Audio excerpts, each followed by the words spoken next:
Naniniwala naman ang abogado ng Volunteers Against Crime and Corruption na si Attorney Ferdinand Topacio na posibleng bukod kay Senator De Lima ay may iba pang matataas na opisyal ng Administrasyong Aquino na sangkot sa bilibid drug trade. Ayon kay Topacio, habang pinag-aaralan nila ang kaso laban kay De Lima, naisip nilang hindi kakayanin ng isang cabinet secretary na kontrolin ang kalakalan ng droga sa bilibid. Posible raw na may matas pa sa kanya o ibang opisyal ng Malacanang na kasabwat sa bentahan ng droga. Gayunman, aminado si Topacio na wala siyang ebidensya.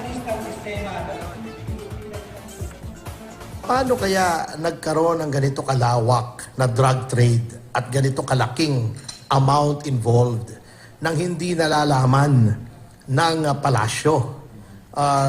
Would it have been possible for Senator De Lima to have undertaken all of these under the very nose of the then President Aquino without him knowing about it? Mukhang may toka ang bawat departamento sa ilalim ni Pangulong Aquino na mag-fundraising for a certain slush fund. Samantala, inaayos na raw ni Topacio ang pagsasampa ng contempt of court laban kina Vice President Leni Robredo, Senator Kiko Pangilinan, De Lima at Senator Franklin Drilon dahil sa mga payag nilang kumukwestiyon sa paglalabas ng Muntinlupa RTC ng arrest warrant laban kay De Lima. Balak daw nila itong isampa sa Muntinlupa RTC. Sinisika pa naming kunin ang panig ng mga nabanggit na opisyal tungkol dito. Hindi muna nagdesisyon ng Korte Suprema kaugnay ng status quo ante order na hiniling ni Senadora Laila De Lima. Sa halip, inutusan ng Korte ang pulisya at si Muntinlupa RTC Branch 204 Judge Juanita Guerrero na magsumiti ng komento kaugnay sa petisyon ni De Lima. Kahapon, dumulog ang kampo ni De Lima sa Korte Suprema. Ang giit nila, hindi dapat naglabas ng warrant of arrest ang Muntinlupa RTC habang may nakabinbin pang motion na nagpapabasura sa mga reklamo. Biktima rin daw ng political persecution ang senadora. Sa March 14, itinakda ang oral arguments kaugnay sa petisyon ni De Lima.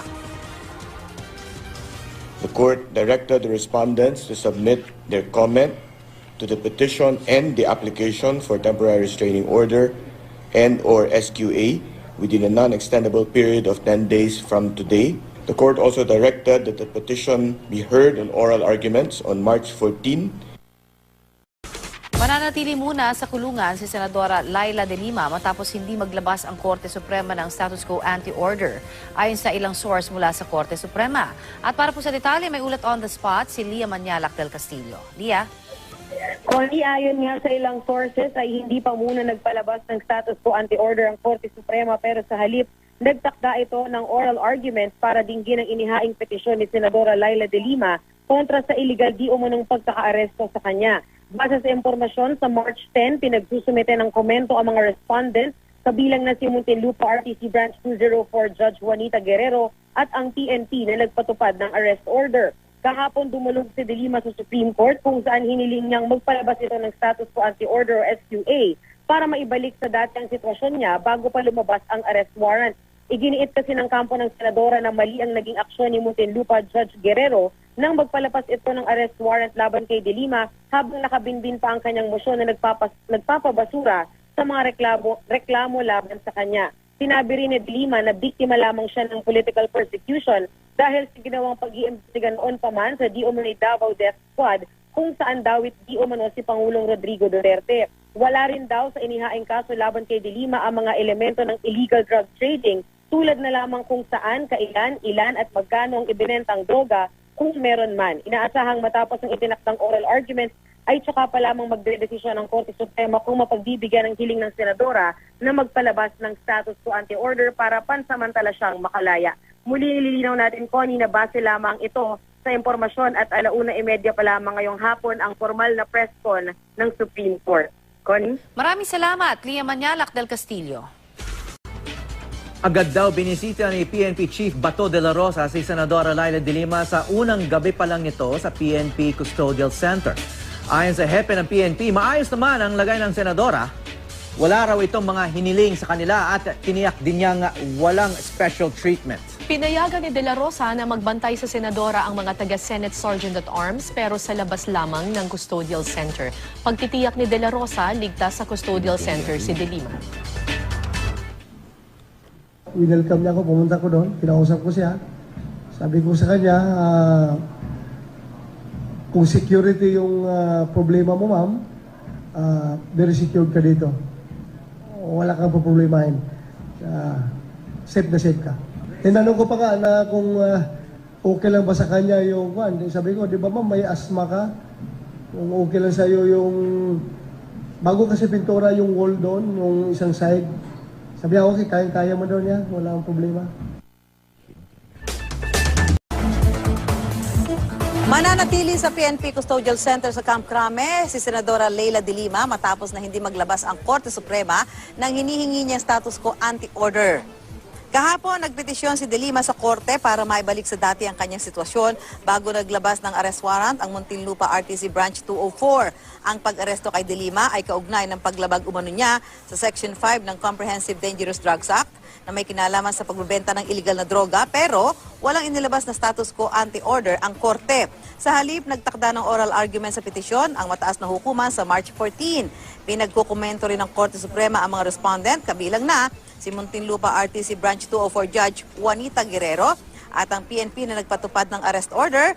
May hanggang March 10 sila para isumite ito.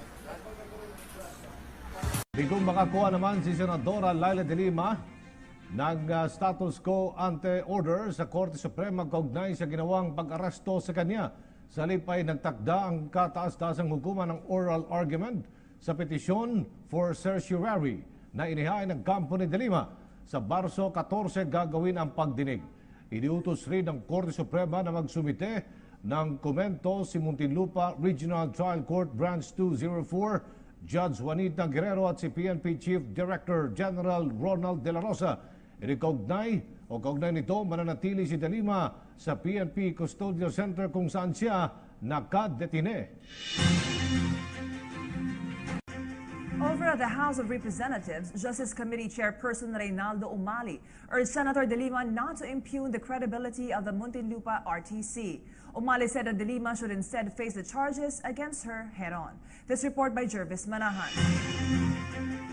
Senator Leila de Lima has no choice but to respect the law. According to House Justice Committee Chairman Ray Umali, who led the investigation on the believed drug trade that essentially destroyed de Lima's reputation. Umali says de Lima's arrest is not the real aim of their investigation as they did it in aid of legislation. He thinks the Muntinlupa Regional Trial Court has jurisdiction in handling the case. Umali likened this to de Lima's move then to file a case against former President and current lawmaker Gloria Macapagal Arroyo in the RTC. If the argument is that she could not be covered by RTC Muntinlupa, how did it happen then that a warrant for the arrest of President GMA was issued by Judge Mupas then? Where do you draw the line now? Umali says they have no hand in de Lima's case, as it was the Department of Justice who spearheaded in solidifying it. De Lima's camp insists that the proper case may be bribery and not drugs. The of interpreting the law is the function of the judiciary. As in fact, kahit hindi sila sigurado, sinasabi nila may not rise to drugs. So they're not even sure themselves. So, despite this, Umali says he still respects the embattled lady senator. For me, I look at it as a case of mutual respect. No, I respect her in the same way as I expect her to respect me. Umali and de Lima belongs to the same fraternity. Like the president, they are both graduates of San Beda. Umali was also a former ally of the Liberal Party before jumping ship to PDP Laban. Lawmakers say that now that they're done with the believed investigations, they will have to focus on the reimposition of death penalty. As of the supermajority caucus this afternoon, the death penalty bill has been watered down to drug-related charges. Plunder, treason, and rape were all removed from the list of heinous crimes. Umali says that this way, the bill will be passed much easily. Lawmakers are set to vote on it on March 1. For the PTV News, Jervis Manahan. Senator De Lima turned to the Supreme Court today seeking to nullify her arrest last week. In an 82-page petition before the High Tribunal, De Lima, through her lawyers, questioned the legality of her arrest as ordered by Judge Juanita Guerrero of the Muntinlupa City Regional Trial Court, Branch 204. Ria Fernandez tells us more. Senator Laila De Lima, through her lawyers, sought help from the Supreme Court Monday. De Lima asked the High Court to overturn her arrest and detention in connection to illegal drug trading case. In her 82-page petition, De Lima prayed for SC to immediately issue a status quo ante-order against the arrest order of Judge Juanita Guerrero of Muntinlupa Regional Trial Court, Branch 204, due to lack of jurisdiction. Sa kanyang pag-issue ng warrant of arrest, no, na hindi niya nililitis o nire-resolve by an aming motion to quash na malinaw naman dun sa mga ilang desisyon ng Korte Suprema na pag may motion to quash, dapat ito ay nire-resolve muna ng judge dahil yung mismong kanyang jurisdiction and authority are put into question, no? Nevertheless, Justice Secretary Vitaliano Aguirre II believes that SC will rule in favor of the lower court, while Attorney Ferdinand Topacio Volunteers Against Crime and Corruption, or VACC, questions De Lima's move. The question of jurisdiction is already before the regional trial court. So meron tayong prohibition against forum shopping, meaning to say, if you raise an issue in one court, you cannot raise it in another court. Topacio refers to the lady senator's motions to quash scheduled for 2 hearings in March. Meanwhile, VACC will file a separate petition for contempt against De Lima, her lawyers, allied senators, and even Vice President Leni Robredo for their accusation that the court hastily decided on the Solon's arrest. For PTV News, Ria Fernandez. Kumpiyansa si Justice Secretary Vitaliano Aguirre II. Nagkakatigan ng Korte Suprema ang Muntinlupa RTC hinggil sa pag-aresto kay Senadora Laila De Lima.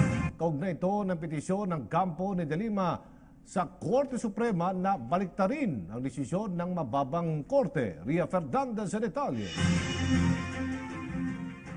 Dumulog si Senadora Laila De Lima sa pamamagitan ng kanyang mga abogado sa Korte Suprema Lunes. Ito ay para hilinging baliktarin ang pagpapaaresto at pagpapadetene sa kanya kaugnay sa kasong illegal drug trading.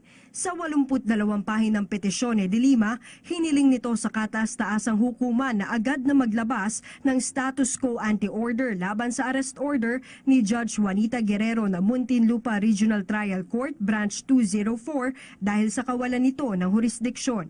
Sa kanyang pag-issue ng warrant of arrest, no, na hindi niya nililitis o nire-resolve by an aming motion to quash na malinaw naman dun sa mga ilang desisyon ng Korte Suprema na pag may motion to quash, dapat ito ay nire-resolve muna ng judge dahil yung mismong kanyang jurisdiction and authority are put into question, no?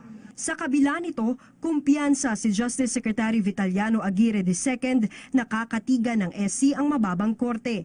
Kinwestiyon naman ni Attorney Ferdinand Topacio ng Volunteers Against Crime and Corruption o VACC ang naturang hakbang ni De Lima. The question of jurisdiction is already before the regional trial court. So meron tayong prohibition against forum shopping, meaning to say, if you raise an issue in one court, you cannot raise it in another court. Tinutukoy ni Topacio ang motions to quash ng senadora na nakaschedule ng 2 pagdinig ngayong Marso. Samantala, nakatakdang maghain ng hiwalay na petition for contempt ang VACC laban kay De Lima sa mga abogado nito at mga kaalyadong senador maging kay Vice President Leni Robredo dahil sa akusasyon nila na minagic di umano ng korte kaya pinaspasan ang pagpapaaresto sa mambabatas. Para sa PTV News, Ria Fernandez.